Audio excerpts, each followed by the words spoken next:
അങ്ങനെ ഇറാന്റെ ദേശീയ പതാക പുതപ്പിച്ച ഖമനേയുടെ മൃതദേഹമടങ്ങിയ പെട്ടി വൻ ജനക്കൂട്ടത്തിന് നടുവിലൂടെ പള്ളിയിലേക്ക് പ്രവേശിപ്പിക്കുന്നതിന്റെ ദൃശ്യങ്ങൾ സമൂഹ മാധ്യമങ്ങളിൽ പുറത്തു വന്നു തുടങ്ങിയിട്ടുണ്ട്. വിലാപ ചടങ്ങുകളിൽ പങ്കാളികളാകാനും തങ്ങളുടെ പ്രിയ നേതാവിന് ആദരാഞ്ജലികൾ അർപ്പിക്കാനുമായി വൻ ജനസഞ്ചയം തന്നെയാണ് ഇവിടെ തടിച്ചുകൂടിയിരിക്കുന്നത്. അതുതന്നെയാണ് അവർക്ക് വേണ്ടിയതും. എന്തായാലും ഇസ്രായേൽ കൊന്നു തള്ളിയ ഖമനേയുടെ മൃതശരീരവുമായി ആണ് ആ വിലാപയാത്ര നടത്തുന്നത്. ഏതായാലും വരും ദിവസങ്ങളിൽ നിരവധി ചടങ്ങുകളോടുകൂടിയായിരിക്കും ഭൗതിക ശരീരം സംസ്കരിക്കുന്നത്. ഫെബ്രുവരി 28-ന് ഇറാനിൽ US-ഇസ്രായേൽ സഖ്യം നടത്തിയ വ്യോമാക്രമണത്തിന്റെ ആദ്യ ദിനത്തിലാണ് 86-കാരനായ അയത്തുള്ള അലി ഖമനേയി കൊല്ലപ്പെട്ടത്. നീണ്ട 36 വർഷക്കാലം ഇറാന്റെ പരമോന്നത നേതാവായിരുന്ന ഖമനേയിയുടെ ഔദ്യോഗിക സംസ്കാര ചടങ്ങുകൾ ജൂലൈ 4-ന് ഇറാൻ തലസ്ഥാനമായ ടെഹ്റാനിലാണ് ആരംഭിക്കുന്നത്. അല്പസമയം മുൻപ് ടെഹ്റാനിലെ ആരംഭിച്ചു കഴിഞ്ഞു എന്ന വിവരമാണ് പുറത്തുവരുന്നത്.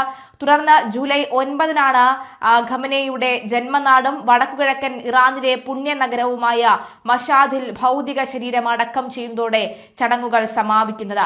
ലോകരാജ്യങ്ങളിൽ നിന്നുള്ള പ്രമുഖ നേതാക്കൾ ചടങ്ങിൽ പങ്കെടുത്തേക്കുമെന്നാണ് റിപ്പോർട്ടുകൾ. അയൽരാജ്യമായ ഇറാഖ് ഉൾപ്പെടെ 5 നഗരങ്ങളിലായി 6 ദിവസം നീണ്ടു നിൽക്കുന്ന വിപുലമായ ചടങ്ങുകളാണ് ആസൂത്രണം ചെയ്തിരിക്കുന്നത്. വരുന്ന ശനിയാഴ്ച ടെഹ്റാനിലെ ഗ്രാൻഡ് മൊസല്ല പ്രാർത്ഥനാ സമുച്ചയത്തിൽ ഭൗതിക ശരീരം പൊതുദർശനത്തിന് വയ്ക്കുന്നതോടുകൂടി ചടങ്ങുകൾ ആരംഭിക്കും. തുടർന്ന് തിങ്കളാഴ്ച ടെഹ്റാൻ നഗരവീഥികളിലൂടെ വിലാപയാത്ര നടക്കും. ജൂലൈ 7-ന് പുണ്യനഗരമായ കോമിലേക്ക് കൊണ്ടുപോകുന്ന ഭൗതിക ശരീരം അവിടെയുള്ള ചടങ്ങുകൾക്ക് ശേഷം ഇറാഖിലെ നജാഫ്, അർബല എന്നീ നഗരങ്ങളിലെ ചടങ്ങുകൾക്കായും എത്തിക്കും. അതിനുശേഷം ജൂലൈ 9-ന് ഇറാന്റെ വടക്ക് കിഴക്കൻ നഗരമായ മഷാദിൽ ഖമനേയിയുടെ ജന്മനാട്ടിൽ ഭൗതിക ശരീരം ഔദ്യോഗിക ബഹുമതികളോടെ സംസ്കരിക്കും. അതേസമയം അയത്തുള്ള ഖമനേയിയുടെ മകനും നിലവിലെ പരമോന്നത നേതാവുമായ മുസ്തബ ഖമനേയി ചടങ്ങുകളിൽ പങ്കെടുക്കില്ലെന്നാണ് റിപ്പോർട്ട്.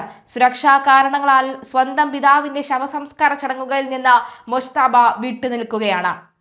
ഇറാന്റെ മുൻ പരമാധികാരിയായ അയത്തുള്ള അലി ഖമനേയുടെ ഭൗതിക ശരീരം അടക്കം ചെയ്യുന്ന ചടങ്ങുകളിൽ ആണ് മകൻ മുസ്തബ പങ്കെടുക്കില്ലെന്ന് വ്യക്തമാക്കിയത്. അപ്പോൾ ഉയരുന്ന ചോദ്യം മുസ്തബ ജീവനോടെ ഉണ്ടോ എന്നുള്ളതാണ്. ഇത്രയും വിപുലമായി, ഇത്രയും ദൈവീകമായി, ഇത്രയും മതപരമായ ചടങ്ങുകളോടുകൂടി തന്റെ അച്ഛന്റെ മൃതശരീരം സംസ്കാരം ചെയ്യുമ്പോൾ അവിടെ നിന്ന് മകൻ വിട്ടു നിൽക്കണമെങ്കിൽ മകൻ ജീവനോടെ ഇല്ലായിരിക്കും എന്നാണ് പലരും പറയുന്നത്. പക്ഷെ അപ്പോഴും മൊസാദ് വലിയ പ്ലാനുകൾ നടത്തുന്നുണ്ട് എന്നുകൂടി കേൾക്കുന്നു. ജൂലൈ 4 ഇറാൻ തിരഞ്ഞെടുത്തതിന് തന്നെ വളരെ പ്രധാനപ്പെട്ട ഒരു കാരണമുണ്ട്. അതേ ജൂലൈ 4-ൽ അമേരിക്കയെ സംബന്ധിച്ച് വളരെ പ്രാധാന്യമുള്ള ദിവസമാണ്.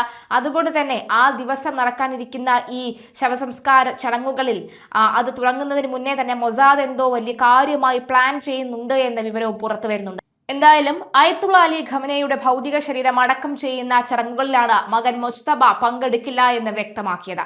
ഇന്ത്യയിലെ അദ്ദേഹത്തിന്റെ ഔദ്യോഗിക പ്രതിനിധിയാണ് ഇക്കാര്യം അന്താരാഷ്ട്ര വാർത്താ ഏജൻസിയോട് പറഞ്ഞത്. ഇസ്രയേലിൽ നിന്നുള്ള വധഭീഷണിയും അത്യാധുനിക നിരീക്ഷണ സംവിധാനങ്ങളുമാണ് മുസ്തബയെ ചടങ്ങിൽ നിന്നും പിന്തിരിപ്പിക്കാനുള്ള പ്രധാന കാരണം. മുസ്തബ പ്രത്യക്ഷപ്പെട്ടാൽ മൊസാദ് ലക്ഷ്യമിടുമെന്ന് ഭയമാണ് ഇതിന് പിന്നിൽ. ലക്ഷക്കണക്കിന് ആളുകൾ തടിച്ചുകൂടുന്ന പൊതുചടങ്ങിൽ മുസ്തബ പ്രത്യക്ഷപ്പെടുന്നത് അതീവ അപകടകരമാണെന്ന് അയത്തുള്ള ഹക്കീം ഇലാഹി വ്യക്തമാക്കി. കഴിഞ്ഞ 36 വർഷത്തോളമായി ഇറാന്റെ വക്താവായിരുന്ന അലി ഖമനേയി കഴിഞ്ഞ ഫെബ്രുവരി 28-നാണ് കൊല്ലപ്പെടുന്നത്. അമേരിക്കയും ഇസ്രായേലും സംയുക്തമായി ഇറാനിൽ ബോംബാക്രമണം ആരംഭിച്ച അതേ ദിവസം തന്നെയാണ് ഖമനേയുടെ അന്ത്യവും സംഭവിച്ചത്. ഇതോടെയാണ് മിഡിൽ ഈസ്റ്റിൽ വൻ യുദ്ധത്തിന് തിരികൊളുത്തിയത്. സാധാരണയായി ഇസ്ലാമിക ആചാരപ്രകാരം മൃതദേഹം 24 മണിക്കൂറിനുള്ളിൽ അടക്കം ചെയ്യണമെന്നാണ് നിയമം. എന്നാൽ രാജ്യത്ത് നിലനിൽക്കുന്ന അടിയന്തര യുദ്ധ സാഹചര്യങ്ങൾ കണക്കിലെടുത്ത് ഖമനേയുടെ സംസ്കാര ചടങ്ങുകൾ നീണ്ടുപോകുന്നതായിരുന്നു. ജൂലൈ 4 മുതൽ ടെഹ്റാനിൽ ആരംഭിക്കുന്ന വിലാപയാത്രകളും ചടങ്ങുകളും ജൂലൈ 9-ന് അദ്ദേഹത്തിന്റെ ജന്മനാടായ മജാദിൽ അടക്കം ചെയ്യുന്നതോടുകൂടിയാണ് അവസാനിക്കുന്നത്. 6 ദിവസം നീണ്ടു നിൽക്കുന്ന ചടങ്ങുകളിൽ ദശലക്ഷക്കണക്കിന് ജനങ്ങൾ തെരുവിൽ ഇറങ്ങുമെന്നാണ് ഇറാൻ പ്രതീക്ഷിക്കുന്നത്. അനിശ്ചിതത്വങ്ങൾക്ക് വിരാമം വിട്ട് കൊല്ലപ്പെട്ട പരമോന്നത നേതാവ് അയത്തുള്ള അലി ഖമനേയ്ക്ക് അന്ത്യയാത്ര നൽകാൻ ഇറാൻ ഒരുങ്ങുകയാണ്. ഫെബ്രുവരി 28-നായിരുന്നു ഈ ഇറാനെ നടുക്കിക്കൊണ്ടുള്ള ആ വാർത്ത പുറത്തു വന്നത്. എന്തായാലും വലിയ പൊതുസംസ്കാര ചടങ്ങുകൾ നടത്തുന്നതുമായി ബന്ധപ്പെട്ട സുരക്ഷാ ആശങ്കകളെ കുറിച്ചാണ് സംസ്കാരം ഇത്രയും ദിവസം നീണ്ടുപോയത്. ഇസ്രായേൽ US ആക്രമണങ്ങളുടെ ഭീഷണിയും ബഹുജന ഒത്തുചേരലുകളിൽ സംഘർഷ സാധ്യതയുമാണ് തീരുമാനം വൈകാൻ പ്രധാന കാരണമായതെന്നാണ് റിപ്പോർട്ടുകൾ. പ്രതീക്ഷിക്കുന്നത് വൻ ജനസഞ്ചയമാണ്. 1989 മുതൽ പരമോന്നത നേതാവ് ആയത്തുള്ള റൂഹുല്ല മുസവി ഖുമനേയുടെ സംസ്കാര ചടങ്ങിൽ ദശലക്ഷക്കണക്കിന് ആളുകളാണ് പങ്കെടുക്കുന്നത്. അന്ന് ചടങ്ങിനിടെ ആൾക്കൂട്ട നിയന്ത്രണം നഷ്ടപ്പെട്ടതിനെ തുടർന്ന് സംഘർഷ സാഹചര്യവും രൂപപ്പെട്ടിരുന്നു. ഇത്തവണ അത്തരം അനിഷ്ട സംഭവങ്ങൾ ഒഴിവാക്കാൻ വിപുലമായ സുരക്ഷാ ക്രമീകരണങ്ങളാണ് ഇറാൻ ഒരുക്കുന്നതെന്ന് റിപ്പോർട്ടുകൾ സൂചിപ്പിക്കുന്നു. ഇറാനിലെ പതിവ് സംസ്കാര രീതികളിൽ നിന്ന് വ്യത്യസ്തമായി ഇത്രയും കാലം ചടങ്ങുകളിൽ നീട്ടിവെച്ചതും ശ്രദ്ധേയമാണ്. എന്തുകൊണ്ട് ജൂലൈ 4? ജൂലൈ 4 അമേരിക്കയ്ക്കും ചരിത്ര പ്രാധാന്യമുള്ള ദിനമാണ്. 1976 ജൂലൈ 4 ബ്രിട്ടീഷ് ഭരണത്തിൽ നിന്ന് സ്വാതന്ത്ര്യം പ്രഖ്യാപിച്ചതിന്റെ 250-ാം വാർഷികമാണ് ഇത്തവണ US സെമിക്വൻസെന്റേനിയൽ എന്ന പേരിൽ ആചരിക്കുന്നത്. അതേ ദിവസം തന്നെ ഖമനേയുടെ സംസ്കാര ചടങ്ങ് നടത്തുവാനുള്ള തീരുമാനം രാഷ്ട്രീയ സന്ദേശം കൂടി ഉൾക്കൊള്ളുന്നതാണ് എന്നാണ് വിലയിരുത്തപ്പെടുന്നത്. എന്തായാലും ആ വിലയിരുത്തൽപ്പെടലുകൾ അത് വളരെ നിർണായകമാണ്.